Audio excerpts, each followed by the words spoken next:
यदि यस्तो प्रवृत्ति रोकिएन भने एआई सुविधा होइन सङ्कट बन्न सक्छ।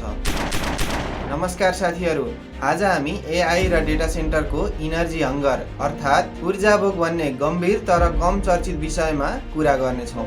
आज एआईलाई सबैले प्रशंसा गर्छन्, च्याटजिपिटी, इमेज जेनेरेसन, स्मार्ट असिस्टेन्ट वा बिग डेटा एनालिटिक्स। तर यिनको चमकदार पक्ष हेर्दा यिनले खपत गर्ने ऊर्जा र पानीको बारेमा भने धेरै कम चर्चा हुन्छ।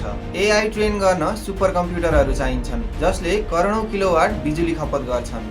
विशाल डेटा सेन्टरहरू 24 घण्टा चलिरहन्छन् जसले केवल बिजुली मात्र होइन, मेसिन चिसो राख्न अत्याधिक पानी पनि प्रयोग गर्छन्। यो प्रक्रियाले कार्बन उत्सर्जन बढाउँछ जसको दीर्घकालीन असर वातावरणमा गम्भीर हुन्छ। यदि यस्तो प्रवृत्ति रोकिएन भने एआई सुविधाभन्दा बढी ऊर्जा सङ्कट र वातावरणीय समस्याको कारण बन्न सक्छ। अझ आर्थिक हिसाबले हेर्दा बढ्दो ऊर्जा खपतले बिजुली मूल्य बढाउनेछ जसको असर सामान्य प्रयोगकर्तामाथि पनि पर्दछ। त्यसो भए यो समस्याहरूको उपाय के त, अर्थात् के गर्न सकिन्छ? पहिलो उपाय, एआई कम्पनीहरूले ग्रिन इनर्जी अर्थात् सोलर वा विन्ड इनर्जी प्रयोग गर्न प्राथमिकता दिनुपर्छ। त्यसैगरी दोस्रो, इनर्जी इफिसियन्ट एल्गोरिदम र प्रविधि विकासमा लगानी बढाउनुपर्छ।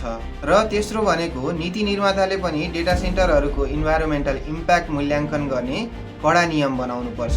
प्रविधि विकास आवश्यक छ, तर यदि यसले पृथ्वी र अर्थतन्त्रलाई क्षति पुर्यायो भने यो प्रगति होइन, जोखिम हुनेछ। तपाईलाई के लाग्छ, के एआई को भविष्यलाई ग्रिन टेक्नोलोजी बिना कल्पना गर्न सकिन्छ?